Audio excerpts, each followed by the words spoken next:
Listo. Muy buenos días, muy buenas tardes. Tengan ustedes en casa. Los saludamos desde otra cápsula Infármate. El día de hoy tenemos al doctor Julio Lenin, si me parece bien. Igual y estoy confundiéndolo, doctor. La verdad, hasta eso no sé, no me lo he encontrado. Lo ubico muy bien dentro del departamento, dentro de los congresos, pero nunca he tenido una clase con usted. Entonces, no sé, me parece muy rara esta interacción, pero pasamos contigo, Carla, para empezar esto. Sí, claro, leeré una breve semblanza. El doctor es doctor en Ciencias Bioquímicas y licenciado en Investigación Biomédica Básica por la Universidad Nacional Autónoma de México. Durante su trayectoria ha realizado 2 estancias postdoctorales, la primera en la Facultad de Medicina de la UNAM, donde trabajó bajo la supervisión del doctor Alejandro Fernández Velázquez, y la segunda gracias a la beca de Pew Latin American Scholar en the University of California, Davis, bajo la dirección de los doctores Henning Stolberg y James Evans. En ambas estancias tuvo énfasis el uso de herramientas computacionales para la determinación, estudio y rediseño de la estructura de proteínas, mismas herramientas que ahora aplica para establecer metodologías de predicción de interacciones de proteínas con ligados mediante acoplamiento simulado y el estudio de la función de proteínas mediante dinámica molecular. Trabaja en el desarrollo de 3 proyectos: la caracterización computacional y experimental de la beta-lactoglobulina de la leche de vaca, el impacto de la isomerización de cristansprolina de la proteína periplásmica de Salmonella typhi de unión a argina, lisina y ornitina, y el diseño de fármacos contra el virus de la influenza. Adicionalmente, se ha involucrado en el desarrollo de aplicaciones de realidad aumentada para la enseñanza de la bioquímica y otras materias. Y actualmente es profesor de tiempo completo en la Universidad de las Américas Puebla, y con esto le damos la bienvenida, doctor. Muchas gracias, es un placer estar aquí con ustedes. Perfecto. Pues para comenzar, doctor, no sé si podría, en sus palabras, definir lo que es la bioinformática y como la misma tecnología, pues sí, ¿no? Llega a revolucionar procesos y protocolos dentro de la ciencia. ¿Cómo llega a hacer esto la bioinformática? Curiosamente, creo que ya esperaba esa pregunta y la respuesta es complicada. Así que como estableciste la dinámica, voy a empezar al revés de lo que debería ser bioinformática o lo que debería ser hoy por hoy bioinformática. Debería ser no un área de estudio o de investigación, sino un momento en el tiempo en el que la biología en general se debió haber transformado o está transformándose de ser ensayo y error, como conocemos el trabajo experimental o como realizamos el trabajo experimental, a algo más estructurado en función de datos. No sé si tiene sentido lo que digo. Creo que hay que hacer algo de historia, y la historia, como la voy a contar, es algo que me han contado muchas personas en muchas ocasiones distintas. Debe haber por ahí algunos libros que lo cubran por la gente que lo vivieron, pero cuenta la leyenda que a finales de la Segunda Guerra Mundial los físicos pensaron que ya podían resolver, ya habían resuelto toda la física y se pusieron a ver a la biología, ¿no? Básicamente pensando, pobres biólogos necesitan ayuda. Y ahí tienes libros como What is Life, de este físico cuyo nombre se me escapa en este momento, y muchas otras cosas. De hecho, trajeron muchos avances muy interesantes, pero también mostraron algo muy curioso, que es que cuando trataron de descifrar el código genético, se complicaron la vida muchísimo, pensando, racionalizando lo que la biología había evolucionado y no entendiendo lo que había hecho, solo racionalizando, se inventaron unos códigos muy locos. Creo que nada de eso sirvió al fin de cuentas, y no hubo, pero históricamente la biología siguió siendo ensayo de error. Hace rato platicaba con mi editora que la biología sigue siendo muy importante tener experimentos, tener una hipótesis y tratar de ver si tiene sentido o no, si el experimento responde, y si no responde, regresarse, pensar otra vez la hipótesis y hacer otro experimento. Seguimos haciendo mucho eso. Sin embargo, no es la única manera, y aquí tomo otra vez bioinformática, ayudarlos de las computadoras. Eh, a lo mejor lo han visto, lo voy a traer a colación porque sí lo puedo alcanzar desde aquí. ¿Saben qué es esto? Ah, se desaparece. No, no se ve absolutamente nada. Voy a apagar mi fondo. Ajá. Ahí. No, no está. Apply. Eso. ¿Se alcanza a ver qué es? No sé si sale como si estuviera en un espejo. No, sí, tablas No, sí se ve bien. matemáticas. Sí. Estas tablas matemáticas eran el equivalente a tener una calculadora hace, bueno, no sé cuál es la fecha de edición, en el 91. ¿Y por qué? Pues porque resulta que en la antigüedad no había realmente calculadoras. En los 60 tener algo portátil que sacara logaritmos, exponenciales, que te diera constantes como pi, era inusitado, ¿no? Entonces mucha gente en vez de hacer cálculos con la regla, ¿cómo se llama esta regla en general? Se me olvida su nombre. Con la regla de cálculo, pues podías pasar números normales a logaritmos y hacer tus cálculos con los logaritmos y regresarlos. A lo que voy es, el análisis de datos era muchísimo más complicado, hace ni siquiera 40 años, hace 30 años. Hoy vemos, y no quiero decir nombres, pero vemos las proyecciones de el crecimiento de la enfermedad del SARS-CoV-2.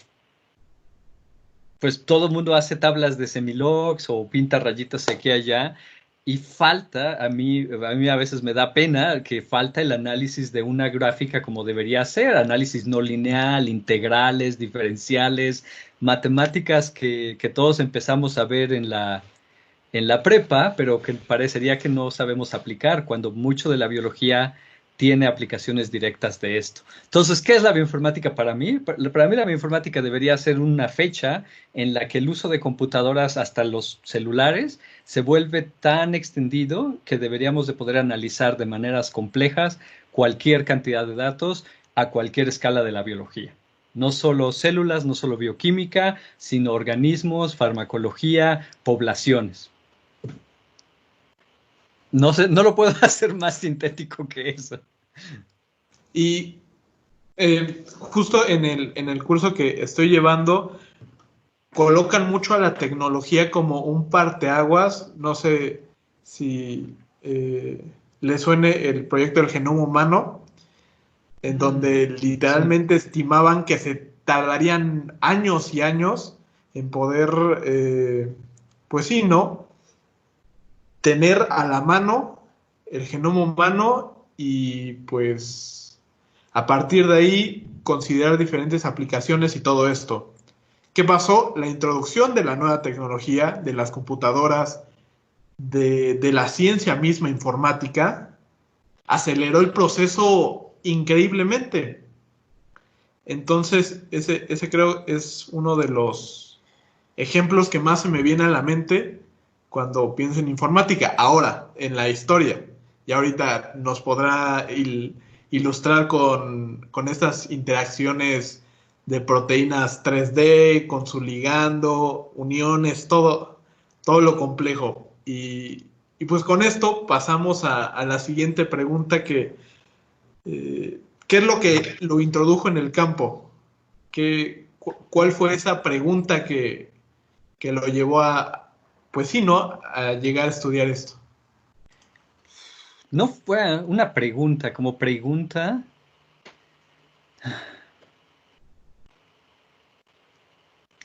No fue una pregunta de investigación para mí inicialmente, sino el leer en los libros de bioquímica universitarios, el Leninger, para ser muy concreto, el cómo se ilustraba la fosforilación oxidativa. Esa fue mi primera ¿cómo podríamos decirlo? No quiero sonar exagerado, por eso no quiero usar nada, ningún lenguaje poético. Fue la primera interrogante que me atrajo. ¿Cómo ocurre? Porque los dibujitos, finalmente, antes de las estructuras había dibujos, había la manera en que se imaginaba la gente estas cosas. Había ya algunas ideas, me parece que los virus fueron de las primeras macromoléculas de las que se determinó alguna estructura, por muy baja resolución que fuera, y eso era algo que se veía a la escala microscópica, simetría. Y eso se trasladaba a casi cualquier cosa, ¿no? Si había un número par de piezas de subunidades, dímero. Si había tres, si había seis, se implementaba esta idea de la simetría. Y eso se trasladaba a los dibujos, barriles, cosas compactas, etcétera. Y estas ilustraciones, también durante mis primeras aproximaciones a la bioquímica en la licenciatura, históricamente me parecían muy interesantes. A ustedes seguramente no les tocó, porque en serio hay que ser viejito para esto, más que yo, no me estoy llamando viejo solamente, sino haber visto cómo se pensaba que era la membrana antes. Si ya llevaban biología celular, seguramente mosaico fluido es lo único que conocen. Porque ¿qué otra idea podría haber? Pues resulta que en años antediluvianos se pensaba que incluso podría ser la membrana hecha de proteínas en el centro y los lípidos pegados alrededor. ¿Se imaginan eso? ¿O se imaginan incluso el nivel de conocimiento para pensar que esos experimentos que se hicieron en esa época se podían interpretar así? Y, y en esa época podría haber tenido mucho sentido porque era la información que tenían. Si partían de una membrana rica en proteínas, la mitocondria, se me ocurren muchas otras, pues eso es lo que saldría de tu información, ¿no? Es muy rica en proteínas, muy poco en lípidos. ¿Cuál es la interpretación estructural? Muchas proteínas en el centro y los lípidos alrededor. Y sin embargo, ahora, muchos años después, hemos adoptado un modelo completamente distinto, a tal grado que históricamente ya no revisas esos modelos. Y esa transformación en sí, en la historia, en los libros de bioquímica, fue lo que me atrajo a la parte computacional, porque en ese entonces ya habían despegado la determinación de estructuras cristalográficas y empezábamos a manejar algunos programas muy primitivos en Windows 95 para manejar gráficas tridimensionales. Entonces, no me quiero poner en ese papel de observador de la historia, pero me tocaron profesores que sí la habían vivido y me trataron a lo mejor sin intención, de mostrar cómo la ciencia evoluciona. Tienen que ser hipótesis y la hipótesis puede estar bien o mal, pero finalmente van cambiando, van evolucionando conforme más información tenemos y lo que estaba surgiendo en ese momento era la cristalografía de grandes complejos de proteínas. Sí, el proyecto del genoma humano ya estaba corriendo, pero a mí nunca me atrajo.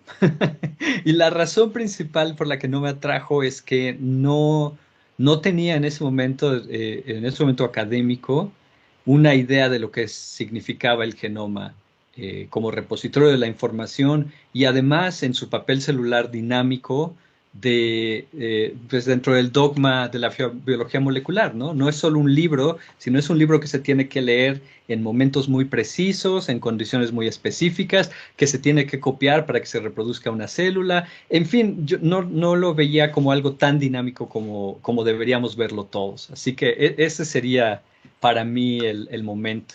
Y algo que yo no me di cuenta, también siempre se lo tengo que agradecer a mis amigos y conocidos más grandes y experimentados que yo. Uno de estos programas que empezamos a utilizar, un premio Nobel de hace pocos años, estaba involucrado y yo no sabía quién era, pero él contestaba a veces en los correos cuando en la lista de correos hablábamos de ese programa. No me acuerdo ni qué pregunté, pero a un amigo le dije, mira, este colega me escribió esto. Y me volteé a ver incrédulo, ¿tú te escribes con él? Me intercambian correo. Y yo muy inocentemente le dije, sí, pues no sé quién es, ¿no? ¿Por qué no debería contestar mi correo? Esa es otra cosa interesante de la ciencia, que a diferencia del proyecto del genoma humano, toda la historia de computación del ARPANET y muchas otras iniciativas posteriores a a la Segunda Guerra Mundial, es la que nos puso en este momento tecnológico. No solo tenemos computadoras muy poderosas, sino tenemos medios de comunicación como el que estamos usando, ¿no? Transmitir imagen, video a cualquier lado del planeta, a la velocidad de la luz. También permite colaborar con gente con la que probablemente podríamos jamás vernos frente a frente, y sin embargo eso no nos detiene de producir, de generar nuevas ideas, nuevas hipótesis, ¿no? Así que yo apuntaría a esas dos cosas. Si no hubiera habido internet, otra historia hubiera sido, a pesar de tener computadoras. Doctor, ¿nos podría contar un poco acerca de lo que está usted realizando en esta área? ¿Nos podría dar como ejemplos, no sé, de algún trabajo que haya hecho para poner como más en contexto a todos los que nos están escuchando y a nosotros mismos? Porque pues imaginarlo es algo, y saber qué usted está haciéndolo, cómo lo está haciendo, qué es lo que usted ve, qué es lo que espera. ¿Nos podría platicar un poco de eso, por favor? Espero mucho. Bueno, voy a dar dos ejemplos y por favor no dejen que empiece a ir más lejos. Uno, lo quiero mencionar porque aunque yo no trabajé directamente en ello, cuando empecé ya en el doctorado, tenía mucho interés en esto. Y de nuevo, es como la historia de la ciencia, ¿no? Hay una hipótesis y hay datos que la soportan, pero no tenemos o la estructura o la respuesta definitiva.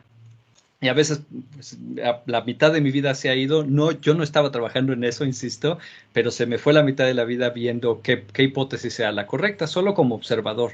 Y es también de la enzima con la que trabajé en el doctorado, la ATP sintasa. La de mamíferos es una enzima súper compleja, 16, 20 subunidades, asimétrica, parte de membrana, parte soluble.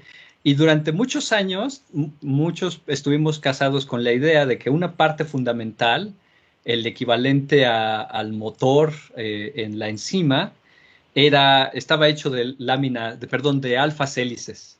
Y muchos años todos trabajamos con esa idea y sí, algunos experimentos salían, otros no, hasta que debe tener como 5 años que alguien finalmente logró obtener la estructura, ni siquiera con rayos X, ahora es criomicroscopía electrónica. Y resulta que no tenía nada que ver la estructura con lo que todos nos imaginábamos, ¿no? Salió justamente lo inesperado, láminas beta, y ni siquiera como barril. Si ya han llevado bioquímica y se acuerdan cómo son los barriles, ni siquiera como barril, sino completamente inclinada, como si fuera un roller coaster para la transducción de energía. Entonces, eso es algo de las cosas que hago. De alguna manera, como todo mundo, veo fotografías, pero veo fotografías de enzimas, de proteínas, y de las fotografías trato de entender cómo funcionan. Esa sería la manera más simple en que lo puedo poner. En la otra, la tengo que explicar no solo en el papel de investigador, de científico, sino en el papel de profesor. Y ese papel es súper importante porque lo digo siempre en las clases. No solo estoy ahí para tratar de enseñarles algo, sino también para aprender de ustedes. Porque no hay nada más malo como profesor que alguien que no escucha las preguntas que los estudiantes tienen. El valor intrínseco de la pregunta es siempre desproporcionado, pero además el cuestionar lo que creemos que ya está establecido. Porque es muy probable que, puede que no esté mal, completamente mal, pero tampoco es la última respuesta. Todavía va a haber más preguntas cuando respondamos esa, y mejor aún cuestionar lo que sabemos porque podemos descubrir cosas nuevas que no sabíamos. Entonces, ¿qué caso? Por ejemplo, el segundo ejemplo. Ahora, en este último año, básicamente, todos están tratando de perseguir el cómo funciona el coronavirus, el SARS-CoV-2 en específico, y cómo tratar la enfermedad. Y seguramente han visto de todo: anticuerpos, vacunas de RNA, fármacos. Creo que lo único que no he visto mucho en la literatura son nanopartículas, ¿no? Pero no es novedoso el limpiar superficies. El tratamiento biológico es lo más atrayente. Y también como investigador, ¿cómo conocen cómo se publican artículos? ¿Ya conocen el peer review y todo este proceso? Sí, justo que es le mando mi escrito a diferentes expertos en la materia y veo cómo lo desgarran personalmente y listo, lo regresan y ven qué onda. Es, a fin de cuentas, parte de la ciencia, ¿no? Y más que parte de la ciencia es exactamente como en el aula. Le encargamos bueno, ni siquiera al contrario, hace un autor una tarea, redacta su protocolo, sus conclusiones, etcétera, y lo presenta con suerte a algunos expertos para que lo evalúen. Y como, a diferencia de como profesor, uno es literalmente apruebas o no apruebas, ¿no? Es de regreso y empieza otra vez o corrige todo esto o está bien y se publica. Pero como profesor te encuentras a veces con cosas que evidencian que falta más conocimiento, ¿no?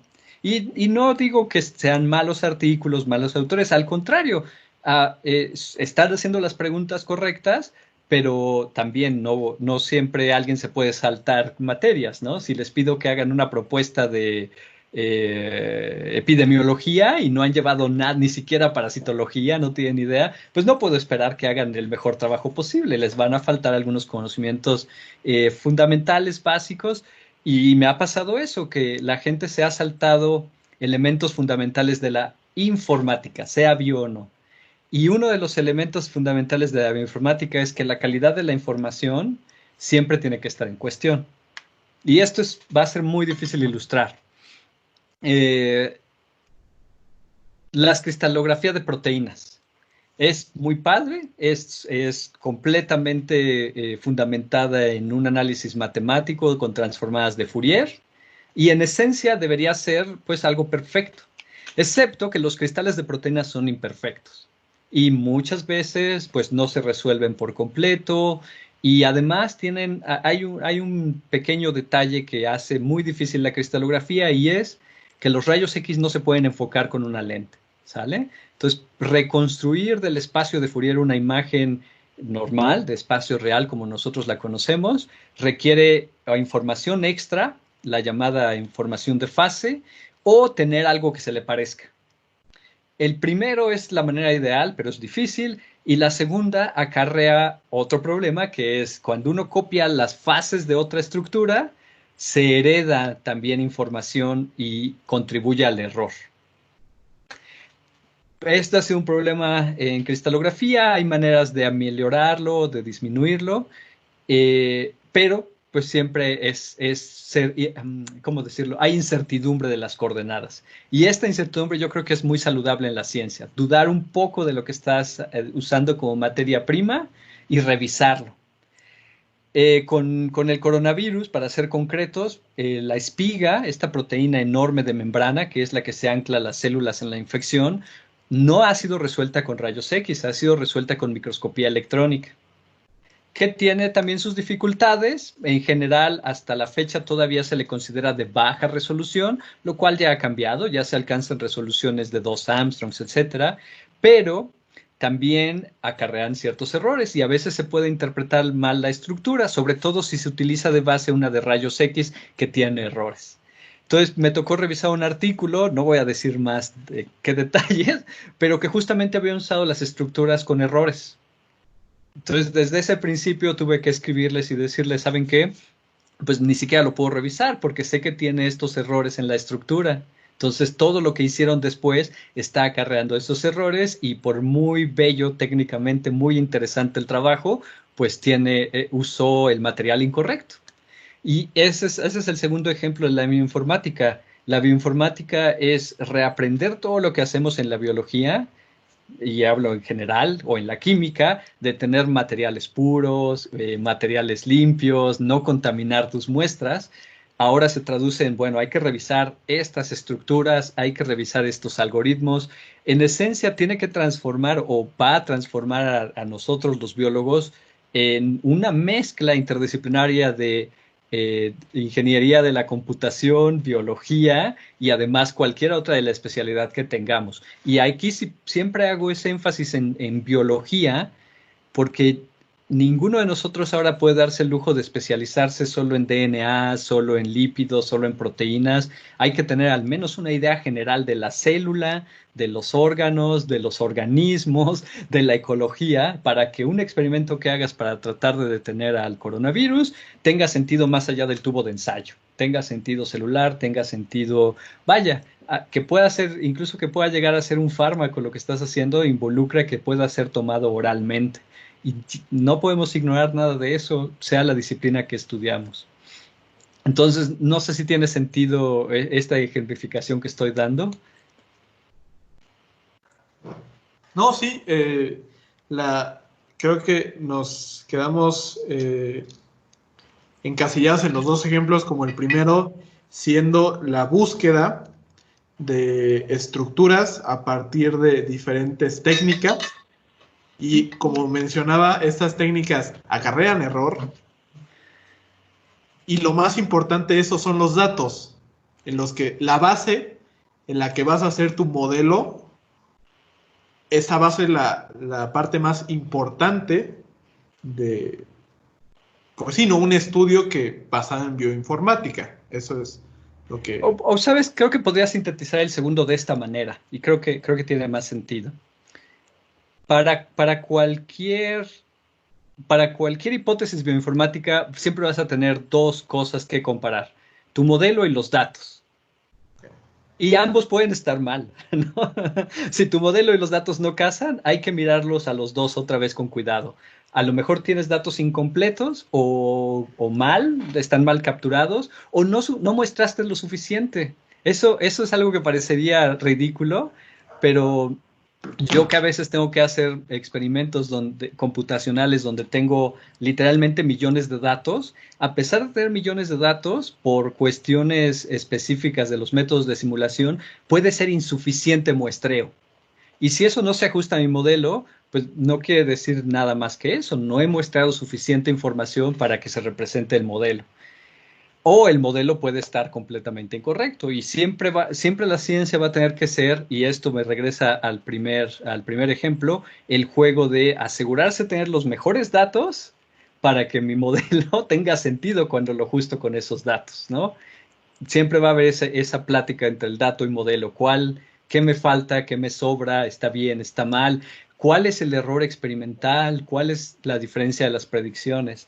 No sé si han estado viendo los datos del coronavirus, en particular en México, y a veces parecería que eso es algo desconocido, ¿no? Para el público en general, ¿no? Ni los modelos son perfectos, ni los datos son perfectos. Esa es la realidad. Siempre estamos moviéndonos a modelos más complejos y tratando de tener los mejores datos posibles. Doctor, yo tengo una pregunta. ¿Cómo se buscan los mejores datos de, por ejemplo, un organismo si entre organismos es diferente, como por ejemplo su ADN? O sea, ¿de dónde saber sacar los datos para utilizar? ¿Tienes un ejemplo concreto de datos para poder enraizarlo y no ser muy general? Por ejemplo, de alguna proteína alguna proteína que exprese un organismo, un E. coli, por ejemplo, que hay diferentes cepas de E. coli. Voy a empezar igual que con las otras preguntas, al revés. Por ejemplo, ¿dónde no usarías E. coli? Todas las proteínas extracelulares de nosotros, humanos y los eucariontes en general, son glicosiladas en el retículo endoplásmico y en el Golgi. Entonces, si quieres ver un fenómeno, la infección del coronavirus, olvídate de cualquier bacteria. Simplemente no tienen esa característica no tienen Golgi, no tienen retículo endoplásmico. Si tienen glicosilaciones, lo más probable es que no tengan nada que ver con las que observamos en, ¿cómo se llama la proteína? La AC2, que es la que interactúa con la espiga, ¿no? El mismo virus no va a infectar a la bacteria no solo porque no tenga el receptor, sino porque no tiene los mecanismos para producir las proteínas. Entonces, a veces, no, más bien siempre, hacemos ciencia reduccionista, ¿no? Tomamos un fenómeno y lo tratamos de simplificar. Yo diría que la primera pregunta que hay que hacerse es, ¿lo puedo simplificar en ese modelo o no? O lo puedo simplificar tanto que lo pueda hacer en un tubo de ensayo sin células, por ejemplo. Ahora, concretamente en proteínas, tenemos afortunadamente un andamiaje intelectual impresionante, ¿no? Por un lado, la estructura. Y la estructura parecería que es algo simple, en realidad es también muy complejo, pero hay una medida paradigmática que dice hasta un umbral del 60% de identidad de secuencia, la estructura puede ser idéntica.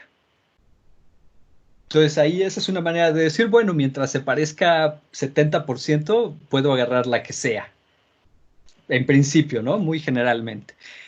Cinética enzimática o la química, si realizan la misma reacción, es decir, voy a tomar un ejemplo general, glucosa más ATP a glucosa 6-fosfato ADP, si hacen la misma reacción, lo que esperamos es que la hagan exactamente igual, ¿no? Las enzimas no diseñan la química existe, las enzimas solo la hacen más rápida. Ese es el paradigma. Puede estar mal, pero ese es el paradigma. Ahí hay otra manera, ¿no? También si la puedes expresar en bacteria y se parece muchísimo, pues tienes la esperanza de que no tengas problemas en utilizarla. ¿Dónde empiezas otra vez a cuestionarte el organismo? Pues a veces puedes tratar de buscar un organismo, voy a ponerlo entre comillas, especiales. Por ejemplo, arqueabacterias. ¿Quieres una enzima que sea muy tolerante a la temperatura? Pues ve a buscar una arqueabacteria. ¿Quieres una enzima que le guste la temperatura común y corriente? E. coli o cualquier enterobacteria. ¿Quieres buscar una proteína que tolere el frío? Pues hay que buscar bacterias u organismos psicrófilos. Y pues es otra vez el reduccionismo, ¿no? ¿A qué quieres reducir tu modelo? Y otra vez vuelvo a enfatizar, algo súper importante entonces es que puedas manejar el conocimiento de la biología, de la computación, el modelaje, porque si no sabes biología, pues vas a tener que buscar a un biólogo y preguntarle, oye, ¿qué organismo conoces que tenga estas características? ¿Hay tal organismo? Ahora, no mencioné los ejemplos más sencillos, ¿no? Altas temperaturas, bajas temperaturas.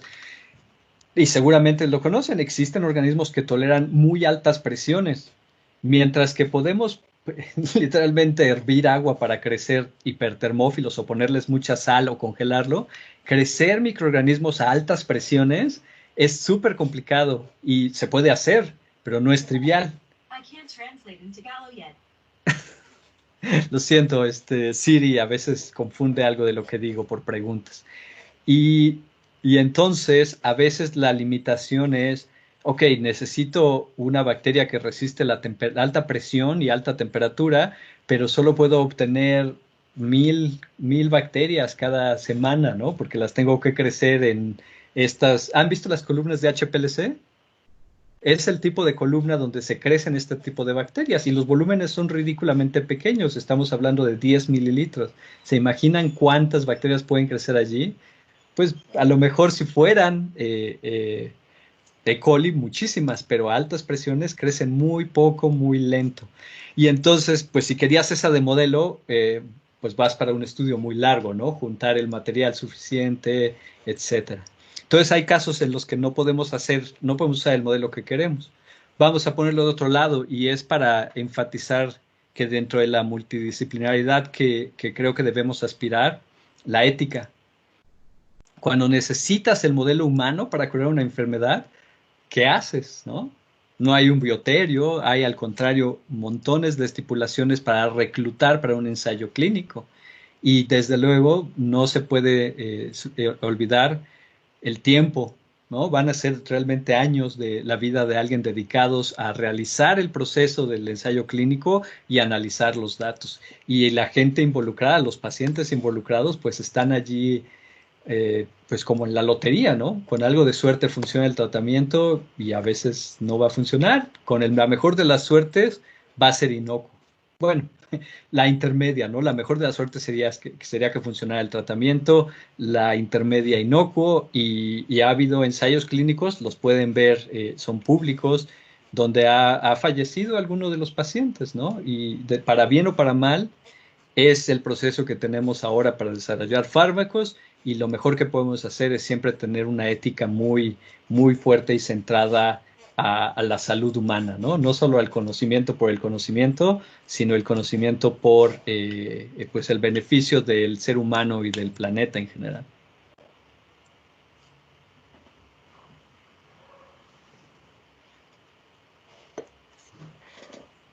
¿Cuál es la siguiente pregunta? Me están dejando de confiarme. Ya. ¿Con cuánta fidelidad actualmente el desarrollo de la bioinformática considera todos los aspectos necesarios para simular un organismo vivo? que si la pregunta es compleja, pero igual y si podríamos partir de la interacción del ligando-receptor de algún fármaco. Qué fidelidad. Pues fíjate, esa es una pregunta que la voy a traducir. Y hay dos maneras de traducirlas. Una, la precisión literal, precisión numérica. Yo creo que todos los sistemas de modelaje que se pueden usar hoy en día exceden la precisión en números en el modelo a lo que se puede medir. Entonces siempre hay que tomar eso en cuenta. Nos va a dar n decimales, pero lo que se puede medir experimentalmente usualmente es muchísimo menos. Y tenemos algo muy curioso en la naturaleza de nuestro universo, y es que, y esto es controversial, desde luego, yo estoy dando mi perspectiva. El universo tiene unas características cuasi fractales. Dependiendo del nivel de complejidad a que te pongas a ver, vas a ver un nivel de detalle. Pero si te mueves a un zoom mayor, a un nivel mayor de detalle, vuelves a encontrar muchísimos detalles. Y para ponerlo en un contexto tal vez un poco más general, pues está el desconecte que hay entre la mecánica cuántica, la relatividad, la física de todos los días. Y para mí siempre el paradigma más interesante, el que me dice que somos una civilización muy atrasada, la gravedad. Y para ponerlo muy simple, el hecho en que hoy por hoy podemos poner algo frente de la luz y bloquearla, pero no podemos poner algo entre dos objetos y bloquear la gravedad, me dice que no tenemos idea de cómo funciona el universo. La mecánica cuántica de por sí es complicada, la física newtoniana creo que es la que todos intuitivamente manejamos, pero no tenemos un andamiaje teórico para juntar todas esas cosas.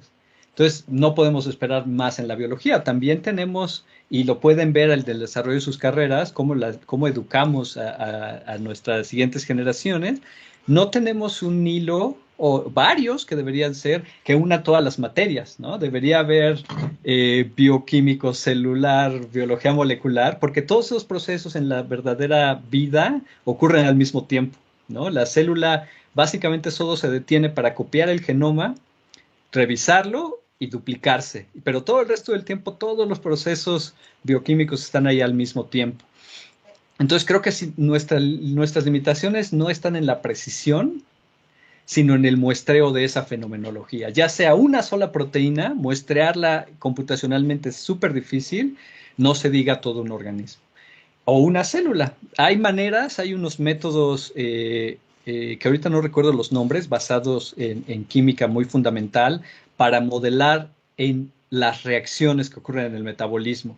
Pero de nuevo, en esta idea de la complejidad del universo, solo modelan los aspectos que tienen que ver con la difusión y la catálisis, ¿no? No importa que estén hechos de átomos, vaya, es como la fisicoquímica. La fisicoquímica no sabe nada de la estructura de la materia, todo es energía, masa y calor, y se acabó. Y para bien o para mal, la bioinformática también es así. Tenemos estructuras, pues lo que podemos analizar son estructuras. Pero hace falta la mente del científico para traducir eso en bioquímica, en biología celular o en molecular. Y la precisión se vuelve menos relevante. Más bien depende de que este o estos cerebros tengan conocimiento de esas otras áreas para diseñar un experimento que se pueda correlacionar, ¿no? El modelo puede ser bellísimo, puede darnos 80 decimales, pero si en la realidad se comporta distinto, pues el modelo nada más produjo muchos datos muy bonitos, ¿no? Sí, entonces enfatizo, la dificultad moderna no está en la precisión, está en el muestreo y en la verdadera complejidad de los sistemas biológicos. Y considera, no sé, algo que recuerdo mucho de la materia de bioquímica en sí, es que nos lo pintan muy bonito, ¿sabe? A con B voy a generar C, Ajá. ¿no? Pero no meten todo este movimiento en sí que existe, esta consideración espacial que debe tener una enzima, acomodarse bien, no va a actuar si no es la pieza correcta, digamos, o en el espacio correcto, momento correcto. Sí. Entonces, sí, como dice, estamos sujetos a las consideraciones actuales y qué interesante va a ser que en 10, 20 años esas consideraciones que conocíamos se hagan añicos y veamos hasta eso, la biología de otra perspectiva, ¿no? Sí, creo que eso es algo que me gustaría a mí cambiar o trato de no dejar de la misma manera cuando doy clases de bioquímica y en particular de celular. En la bioquímica definitivamente somos individuos todos limitados y no podemos hacer más que lo que estamos haciendo para entender el universo bioquímico. Y si me dejan, les voy a compartir mi pantalla para ilustrar lo que digo. La bioquímica sí tiene, por definición, un nivel, una escala de tamaños, ¿no? Y tiene que ser las piezas fundamentales, como si fueran Lego. Entonces, proteínas, ácidos nucleicos, lípidos y sacáridos. Y esos, dado que estamos muy cerca, como podemos ver, de una escala atómica, hay que verlos individualmente, ¿no? Es como si para estudiar, y eso es algo que hacemos, es como si para estudiar, ¿qué será? ¿Qué será un buen ejemplo? El deporte olímpico de los 100 metros planos, solo estudiamos a Usain Bolt. ¿Por qué? Porque si empezamos a estudiar a todos los corredores que han corrido esas carreras, pues resulta que hay de todo, pero todos hacen lo mismo, corren, ¿no? Y tienen que correr una distancia muy específica. Entonces, en bioquímica, por la escala de la que se trabaja, usualmente trabajamos con individuos. Pero ya cuando pasamos a la biología celular, hay que contemplar esto, que no estamos viendo una carrera con una persona por carril en 6, 8 carriles, sino estábamos viendo copias de esa misma persona, pueden ser 10 copias, pueden ser 1000 copias, todas al mismo tiempo, metidas en un concierto, tocándose, golpeándose y peleándose por todo, el agua, los sustratos, el ATP. Y esto, otra vez, voy a enfatizar de nuevo esta idea de la granularidad o de la fractalidad de la realidad. A escala atómica es todos los átomos moviéndose al mismo tiempo. A escala celular, todas las moléculas funcionando al mismo tiempo. A escala de órgano, todas las células funcionando al mismo tiempo. A escala de organismo, todos los órganos, todos los sistemas. En fin, creo que pueden hacerse una idea de lo que quiero ilustrar, que no tenemos, sino hasta que finalizamos probablemente nuestro doctorado, la suficiente experiencia, no solo el conocimiento, sino la experiencia para empezar a intentar a integrar todas estas cosas que ocurren al mismo tiempo. Es una limitación nuestra como humanos, o a lo mejor nuestros sistemas educativos están completamente mal y deberíamos hacerlos de otras maneras completamente distintas. La verdad, no sé. Tengo esas dos alternativas. Tal vez haya una tercera o una cuarta. Pero finalmente es la realidad la que nos tiene que demandar cómo debemos de pensar los sistemas, cómo debemos estar planteando las preguntas que queremos responder y luego hacer los experimentos, más bien plantear los experimentos que sí podemos hacer.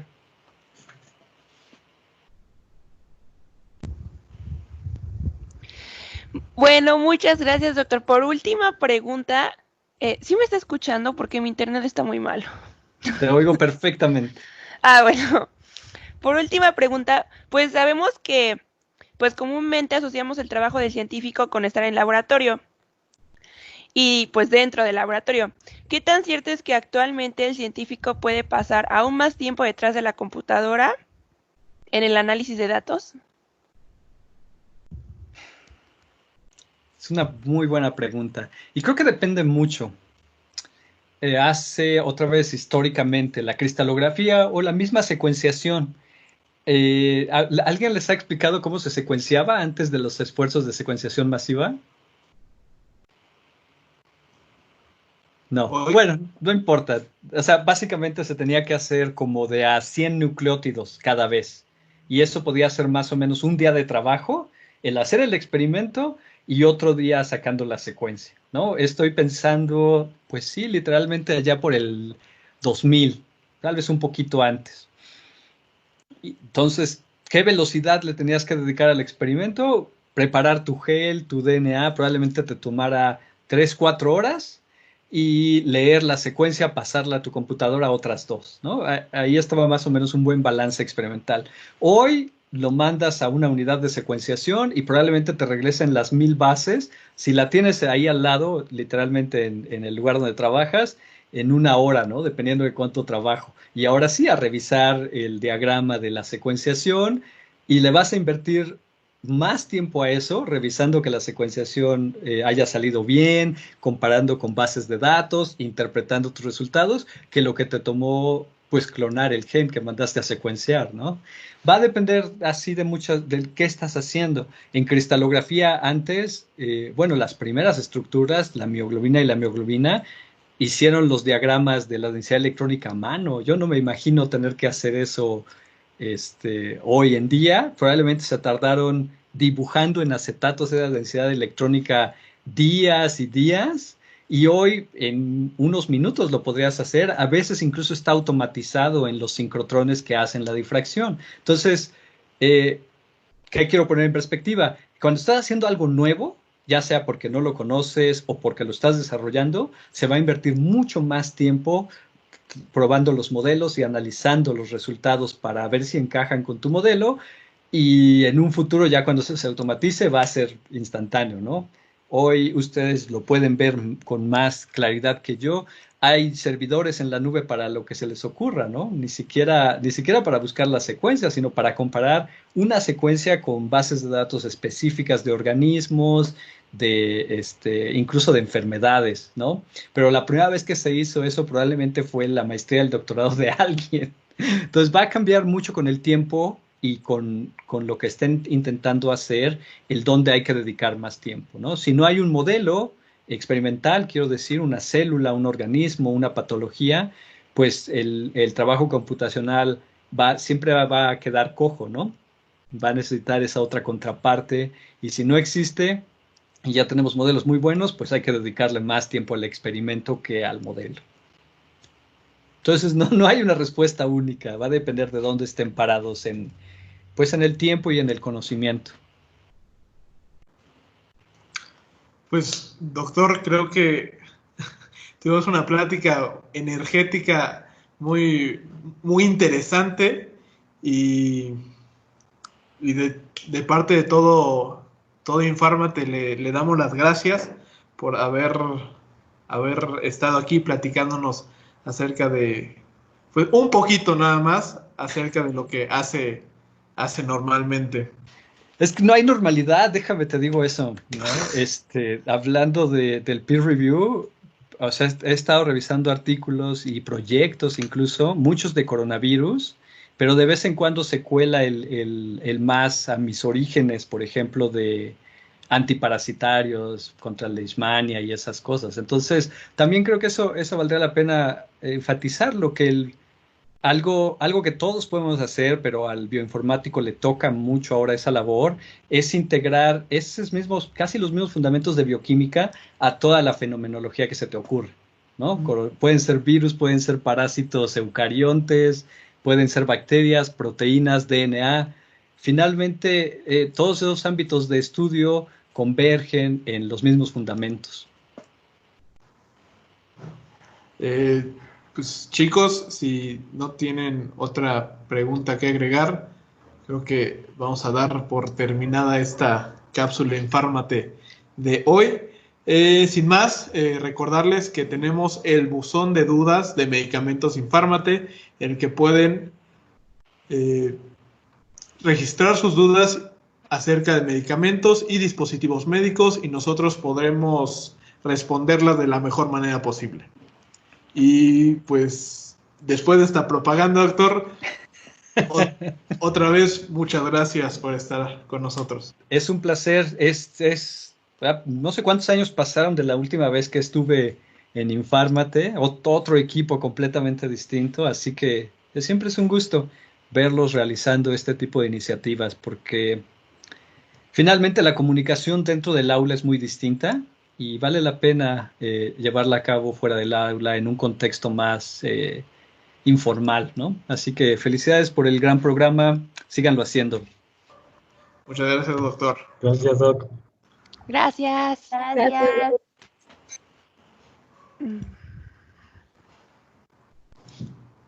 ¿Sí quedó, Luisa? Sí, ya lo paré.